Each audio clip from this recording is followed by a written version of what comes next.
world is talking and we're listening. This is Trends on LJE News.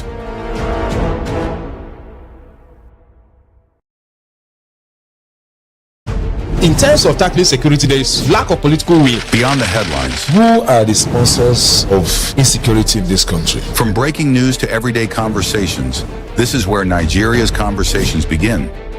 We track the issues shaping Nigeria and the world today. The world is talking and we're listening. This is Trends on LJE News. Hello and welcome to another edition of Trends on LJE News, where we bring you the latest and developing stories in Nigeria and of course across the globe. My name is Omotola Adeleke. I have Esther here in the studio. Esther, you're welcome to the program. Thank you. All right, we also have Mr. Chidi here with us. Mr. Chidi, you're welcome. Thank you for having me. All right, so don't forget to be a part of our online growing community by hitting that follow, like, and share, and also subscribe button right now on all platforms at LJE News. Let's quickly run through our headlines for this edition of Trends. Adamawa lawmaker urges Atiku to quit partisan politics, assume elder statesman role. Ex-pension task force chairman Abdulrasheed Maina hospitalized after fall in Abuja. INEC assures Nigerians of readiness for 2027 elections amid Electoral Act delays. Ex-Benue governor Gabriel Suswam quits PDP amid internal crisis. Emir Sanusi links child marriage to lack of education and opportunities. Odumeje consoles Davido after Grammy loss, urges focus on music. Let's move on to the lead story. A member of the House of Representatives from Adamawa State, Muhammad Basil, has called on former Vice President Atiku Abubakar to step away from active partisan politics and embrace the role of an elder statesman. Basil said it was time for Atiku to allow younger politicians take the lead, noting that the age and shifting political alliances signaled the need to bow out honorably. He described Atiku as a respected political figure whose experience would be better utilized as a national advisor. Basil also expressed confidence in the PDP's dominance in Adamawa ahead of the 2027 elections, despite the recent defection of Atiku's son, Abba, to the APC. Mr. Chidi, do you think, honestly, your opinion, do you think Atiku should quit partisan politics and perhaps just be an elder statesman? What were his intentions when he said Atiku should quit partisan politics? Between Atiku and Tinubu, who should quit partisan politics? Who is healthier physically? Like, who can you adjudge to be healthier? And who should you think should quit partisan politics? For me, I don't think it's coming from the perspective of somebody who wishes him well. I don't think he wishes Atiku. So you think he should not quit partisan politics? He shouldn't quit partisan politics. Because he's making reference to age. He's making reference to he's been there for a long time. He's been trying to be the president. He was a former vice president back in the day. Don't you think it's about time to just sit down, relax, and just advise people? What is the age? He's almost about 79 or so. And so, Atiku, if you see Atiku, he looks healthy. He looks healthy. His senses are intact. He doesn't blab. There's no bala blue never came from Atiku in the first place, and he has not fallen down. He never fell down in Turkey. He did not fall down in Turkey, So if you ask me, I think he's just being himself. It's his opinion, but it doesn't sound okay. But what I think he might. If you ask me, what I would say to Atiku is to step back, support somebody from the southern candidate to emerge as the ADC presidential flag bearer. But isn't that almost quitting partisan politics? Because if you're stepping back, come on, in the next 8 years is over 80, almost close. No, he's to not 90. stepping back. He's not stepping back. He's going to be in the ADC. He's in the ADC. Okay. No, it's like the coalition that Tinubu had with APC. With Buhari under CPC, and said, look, we are coming to form APC. Go, I will come follow you later. Even though Muslim ticket was never going to sell in any way. Never sold. What is your political permutation? Is it Peter Obi doing one term, Atiku doing one term, or Peter will be doing both, and Atiku just being there as the spinal cord, the back shield? Or what are you suggesting? You want to ask my opinion? Yes, you yes, need my yes. I opinion? want to know. Honest opinion? Yes. My opinion is this: we want somebody who can save Nigeria from the mess we find ourselves. Nigeria is in coma. It's like a child, a human being who is in the ICU, the ICU center, the ICU unit, and then intensive care. So we need a competent doctor, the best brain. So right now, we need a P2B to be there. You understand? Okay. He is the person that have shown that acceptability. He's the person that even they are scared of. The opposition. I say the opposition. The APC are scared of a P2B led ADC. They're also scared of a P2B and Kwankwaso, which is a beautiful one. You understand? So, for me, it's about somebody who will come there to save Nigeria from what we have found ourselves. This is not how a country should run. All right. Thank you very much, Mr. Chidi. Esther, you've heard, what he said regarding the aspect of Atiku coming out partisan politics or not. Do you think, I think you've almost answered this question one time, but I would like you to elaborate. On one of our programs, I quote, and you had said that we need younger people between the age of 45, 50, and maximum 60. But do you think Atiku is almost 79 or 79 should quit partisan politics? Okay, so just like Mr. Chidi already stated, yes, Atiku is already tilting towards that age of relaxing, right? But he's sound. He's fit.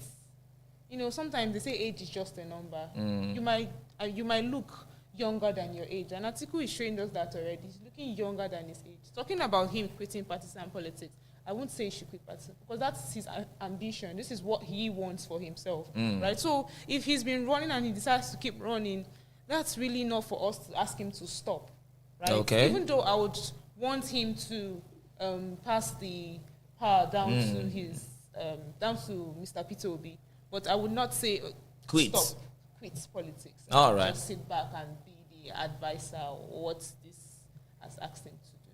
All right, let's move on to the next story. Former Pension Reform Task Force Chairman Abdul Rashid Maina was hospitalized on Tuesday after slumming while trying to access his office in Abuja. According to his media aide, Emmanuel Ekwe, the incident resulted from complications with an untreated knee injury, causing Maina to lose balance and hit his head on a staircase. He received immediate medical attention and was rushed to a private hospital where he remains under close observation.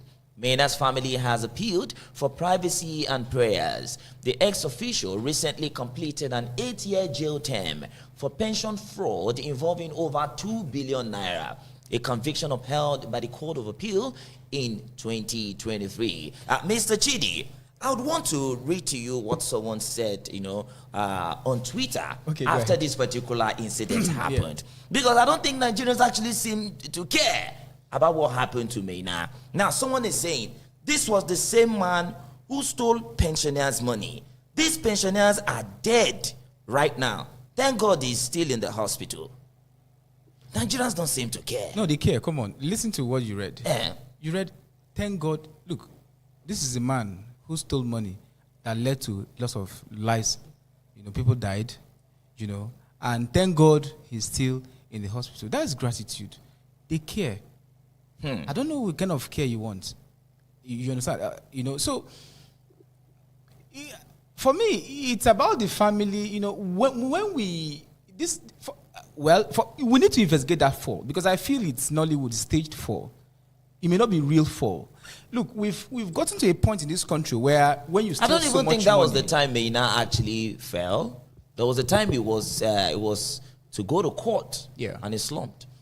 There You was know, a time before he we was have a lot finally of- sent to convicted. Most of our politicians are competent Nollywood actors. I don't know why they don't do well, in Nollywood, because Nollywood should invite them. Nigerian Guild of Actors or thereabouts should invite them not for auditioning because they've auditioned and they are successful. So this one tells you that it is possible it was stage managed to gather public sympathy. But if it is not and it is real, my sincere sorry. But I'll say that the family, those that love him, should investigate further to find out why he fell. Could it be the weight of the sins of those he has offended? Because look, this is a former tax force pension person who has engulfed himself in corruption. You know, life tells you something. You cannot enjoy this money. How much is this money? Okay. You cannot enjoy this money in peace. There is nobody that... Look, Buhari, with all the wealth, with all the influence, with all the everything, he goes down. Nobody's talking about death. If you must die, the Bible said it. Look, let's die honorable death, loving our God, helping humanity, and being good. All right. Thank you very much, Mr. Chidi. That death, perhaps one of those is owing pension. And you know, life goes beyond death. Because even those that have died, they are waiting for him. Okay. All right. Now, Esther, do you think this is karma against me now? If the fall was actually real, if the fall was not, most things are now attributed to AI. If it's not AI generated, if it's not fake, if it's not Nollywood, do you think that was karma? Okay, first off, when you ask the question of Nigerian scare, I think what you read that felt more like sarcasm to me. When they said, thank God he's still in the hospital. It sounded more like sarcasm. So that it means Nigerians don't care? Yeah, I feel like they don't even... This man has wronged a lot of people. So I see karma in this. I don't know about his situation at the moment. But first of all, I feel like it's not real. Right? What happened there is just a stage drama for... He intentionally hit his head on the staircase. Is that what we're saying? No, I'm not saying he intentionally hit his head. I think what she's trying to say is that you were not there. She was not there. So how can we verify? Video to actually show that he actually hit his that head. happened? So this is just the news they want. And the head is not swollen. Stage, from the picture that we saw. Emotional, whatever from Nigerians and people. So he's just trying to distract the attention of what's going on, if you ask me. All right. Thank you very much, Esther. Let's move on to the story of INEC, the Independent National Electoral Commission, who has assured Nigerians of its preparedness for the 2027 general election, despite delays in the amended Electoral Act. INEC Chairman Professor Joash Amokwiton stated this at the Commission's first quarterly meeting with civil society organizations in Abuja. He confirmed election timetables are in place and called on CSOs to mobilize voters, monitor campaigns and promote peaceful participation. Preparations for the FCT Area Council and its elections involving 1.68 million voters across 6 councils are ongoing, with mock exercise and accreditation of domestic and foreign observers completed. Nationwide voter revalidation ahead of 2027 is also planned. And by the way, former Benue State Governor Gabriel Suswam has resigned from the People's Democratic Party (PDP), citing the party's prolonged internal crisis. In a February 4 letter to the Mbagba Council Ward chairman, Suswam described his exit as honorable and necessary, though he did not disclose his next political alignment as of yesterday, but it's been reported that he has joined the All Progressives Congress. He was initially reported to be linked to opposition coalition activities under the African Democratic Congress, ADC. Quickly, the Emir of Kano, Muhammadu Sanusi II, has attributed persistent child marriage in northern Nigeria to government failures in providing secondary schools and structured opportunities for girls after primary education. He emphasized that poor families are often compelled by circumstance rather than culture, highlighting unsafe roads, distant schools, and limited local services. Mr. Chidi, have been in the north. In fact, I schooled in the north during my tertiary institution and all. I noticed, aside from education, I'm not saying I'm disagreeing with the Emir of Kano. I'm not saying I'm totally saying what he said is wrong, but I'm saying this because it is what I saw, and I saw a couple times when I was in the north schooling. We saw educated ladies who were married at a very ladies that would be educated because there was money to send them to school, there was still resources to send them to school. But they laid them off in marriage at a very early age. And we also saw some of them who were bright students in their secondary school, of which perhaps we know these people will make good educationists in their tertiary institutions, but yet they lay them off for marriage, and some of this, academic activities that might have been for the beneficial is stopped. Then, do you agree with what Sanusi is saying? Is it about because he's saying it's about the lack of, education. It's about the government to a certain extent. It's not about culture. It's an external thing, and it's basically not about the culture, inside of what happens in the North. Do you think that's true? Because initially, if you ask me, I used to think it's a cultural thing, that in the North, they just get to marry their young ones off. Generally, it's cultural. It's religious. It's a thing of the Islamic religion accept that you marry at a very tender age and things like that. It's cultural because the Hausas, they do it. If you go to Jos, for instance, I had something to do with Jos for a year. You see where these children with IVF stayed for.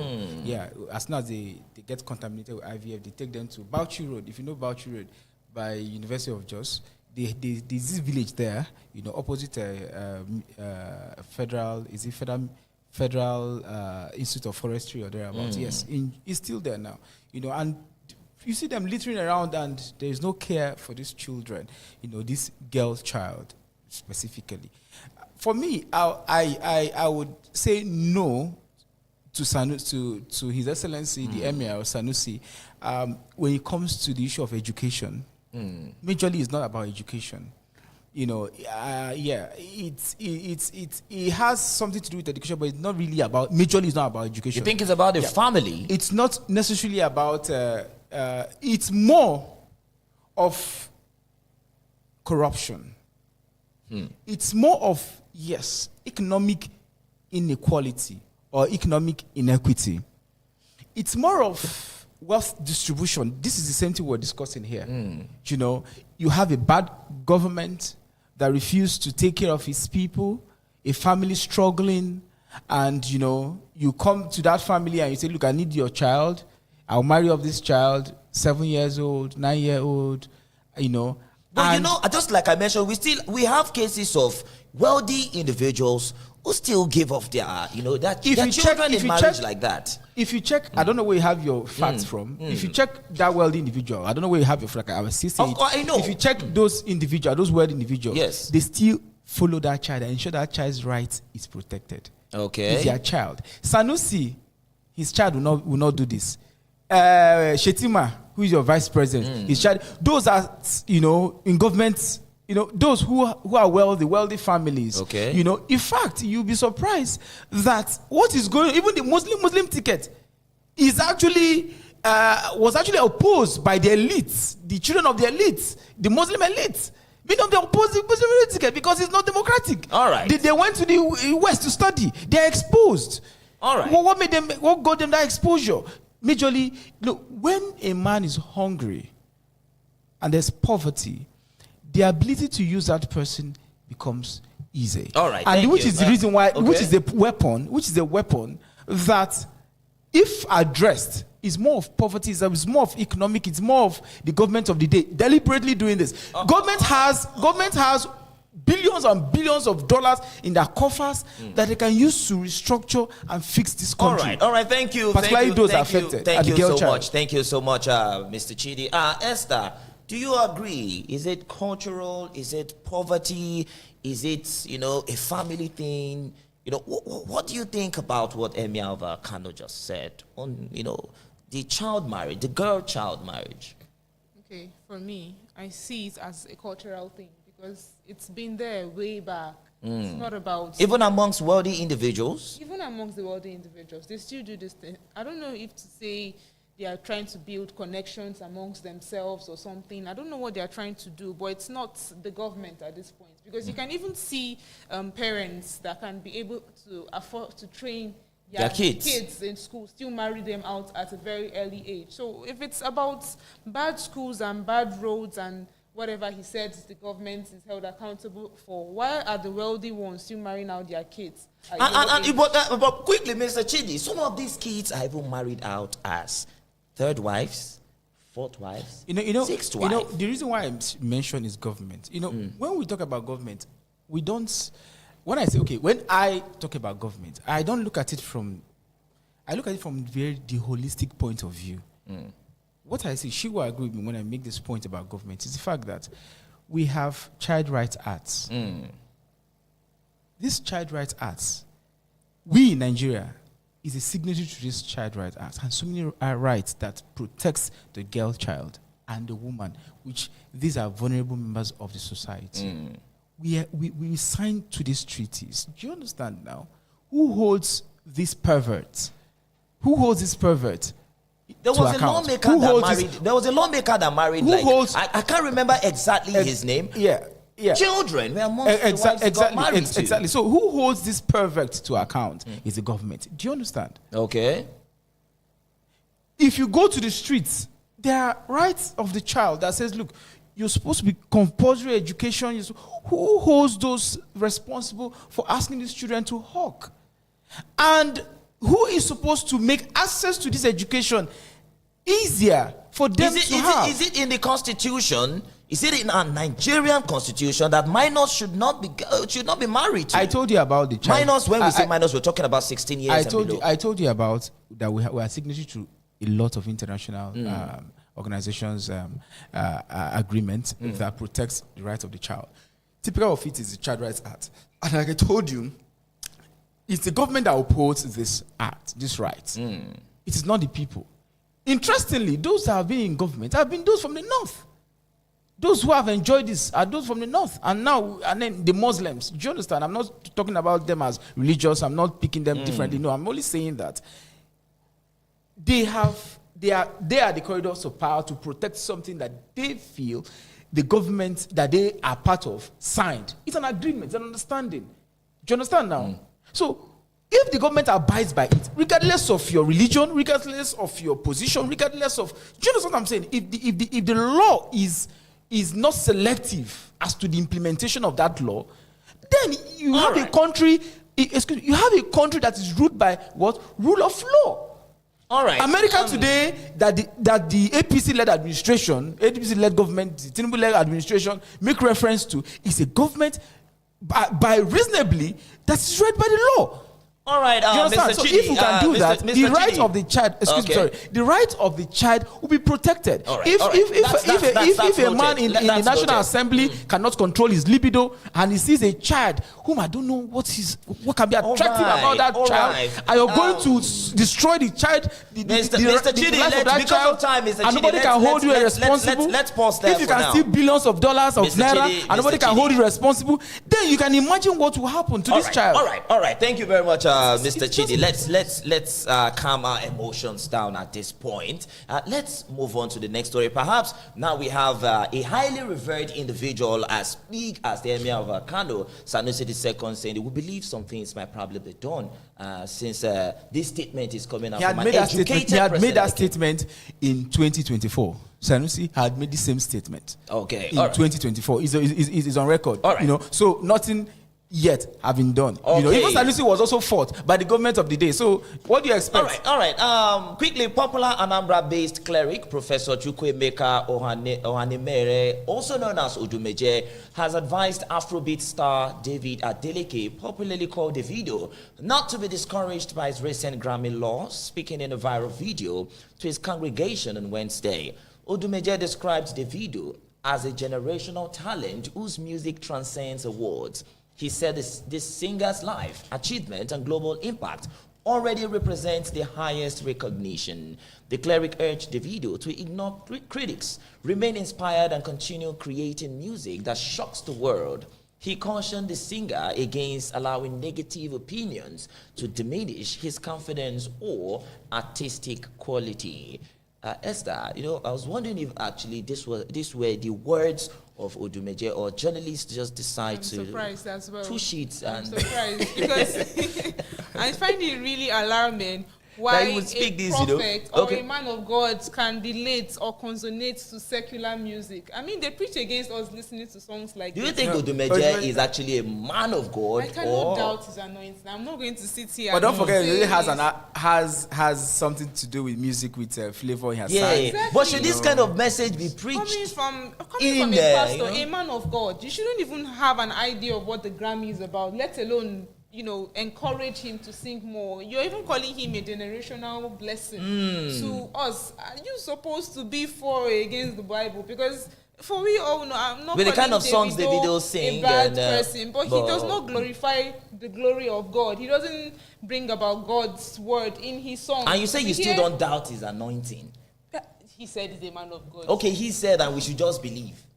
I mean, Oh, that is what he calls it. He has a church. Okay, He has Mr. to listen to Chidi, him. what do you think? Do you even think Christians in Nigeria are becoming too, I'm sorry to use this word, do you think they're becoming too gullible? The other time we had a pastor who came out that, yes, he drew a tattoo and he's going to draw more tattoos. Anybody who is speaking against this tattoo, they don't have work to do. We have had pastors even say they cannot relate with poor people. They cannot relate with poor pastors. We have had men or so-called men of God who had come out to say something. One of I won't call his name, we know his name. One of the highly respected pastors or men of God in our society, especially in Nigeria today, said that Jesus doesn't associate with poor people. You You need to call his name. What is his name? There's nothing wrong with him saying okay. how he comprehends life. So let us. What's his name? I think that should be Pastor Ebiome. Okay. Yes. So you want my response? Yes, I need your response. Regard- Are Christians becoming too gullible? Like, do you think these things are actually even right? Or are we now practicing? I asked this question the other day, Esther. What we're practicing now, should it be tagged modern Christianity? And should Christianity be modernized? Okay, so your questions are scattered all over. Let's start from the last question. Should Christianity be modernized? Okay, my answer is this. First of all, the Bible made us understand, that's the word of God, that we should test all spirits. Okay. Test all spirits. The problem is that when you don't have the compass, you don't possess the compass because of your relationship with God to test those spirits, then you take any spirit that come your way. Generally, our Christianity today, the problem with our Christianity is that lots of people are far away from God. Do you understand now? Yes. Our model is the Lord, our Lord and Savior, Jesus Christ. That's our model. It's not Odumeje. It's not a Bimobe. It's not the other day, Redeemed Christian Overseer, before now, under PDP would say we should go and protest. He led protest. Now, he has changed. God does not change. I don't know if you understand. He has changed. You say we should be praying in our houses. As if to say prayer was what led Tinubu to travel to Turkey and fall. Like, was it prayer that carried him? It was aircraft. It was airlifted. Do you understand? So we need to understand that our model is Jesus Christ. And Christians should hold on to Christ and realize who they really are. They should understand their essence. We're all made in the image and likeness of God. Genesis chapter 1. Do you understand? And so you relate with God the way he speaks to you. And if you truly are in God and with God, and you commune with God, how many times do we even pray? So are we saying Christians are actually not serving Christ at this point? No, what I'm saying is that what we're saying? Because, or are we probably saying that people now go to church probably because of the gains? It might be gifts, finances, or whatever they heard about the church. Of course, Odumoje distributes money in his church. No, what I'm saying is that... So are people now going to church for those things rather than salvation? What I'm saying is that a lot of people are going to church for physical things, and they are not living... the life of a Christian is the New Testament, they say they saw them and they behaved like Christ, and they call them Christians, right? They are in Antioch, right? Antioch. So the practice of Christianity today, we don't practice in spirit and in truth. Christianity is a way of life. Do you understand now? So the people practicing Christianity today, many of them don't necessarily practice it the way it should be practiced. I mean, they don't have connection with God. How many times do they even pray? Do they even stay in communion with God? When they have problems, they call one herbalist. You see, some pastors, they are in WhatsApp group of babalawos. Yes, pastors, they still have something buried on their altars. Some, you understand please. now? I'm just saying, I say some. You know, I say some because at least one, it means some. So you see things happening. Even we ourselves, when things happen, do we go to God? So when we have relationship with God, because He speaks to us, if from the point of view of a Christian, I'm talking about, you know, you will not have issues with Odumeje. You will just look at what he's saying, pick what is relevant, and throw away the rest. Because you're not following Odumeje. You're only following who? Christ, who speaks to you. He lives in your heart. You know, someone said, men of God are actually not men of God again. The last man of God God called was in the 1960s. Now what we have are content creators. Who was This last was called just one, 1960? okay. Who was last called in 1960? I would.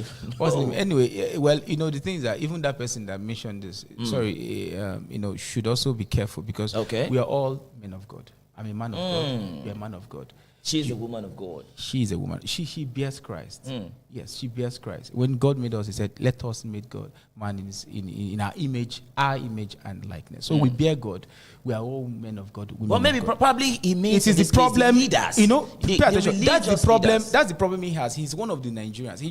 It's like experiment. You know, he's one of those Nigerians suffering what I've just said to you. Okay. Lack of connection with their God. If we have connection with our God, we will not talk about men of God per se. You know, they are guys. You see pastors, at the end of the day, you see them messing up with women and things. Does it invalidate their preaching? I don't know if you understand the point now. When they preach what is right, when they do what is wrong, what do? Do you still take it as, does it make sense to you? So if you're connected with God, it's very, very important. The generation we find ourselves today, look at the Epstein files, for instance, that was released. You know, about Jeffrey Epstein and all of the things he did, and very terrible, very horrible. You know, nobody knew it would come to light. You understand? So it tells you that if you're connected with God, perhaps you would not even find things like, oh, the end justifies the means. Will not be your cliche. You know, things like, let us get the wealth anywhere, you know, will not be your cliche. You'd realize that happiness is different. It's not about the Range Rover you ride. It's not about this. It's about you, your God, and yourself. All right, and your thank purpose, you. which Thank is you. different from what somebody else would say. So Thank you. as a man Thank of you. God, as a Thank woman you. of God, you join. All right, thank you very much, Mr. Chidi. So that's it for today's edition of Trends on LJE. Many thanks to you once again, Mr. Chidi, for coming around. Appreciate it. Thank you for having me. Esther, thank you also for your contributions and insight. you. All right, so to our listeners and viewers out there, don't forget to always follow, like, share, and subscribe at LJE News on all our social media platforms to stay in the loop and join the conversation ahead of our next episode. My name is Omotola Adeleke. See you next time. Bye for now.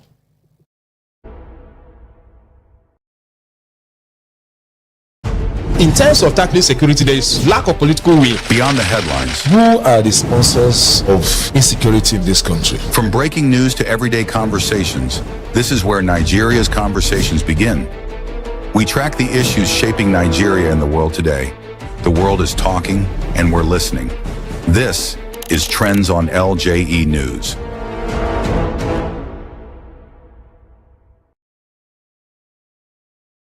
In terms of tackling security, there is lack of political will. Beyond the headlines, Who are the sponsors of insecurity in this country? from breaking news to everyday conversations, this is where Nigeria's conversations begin.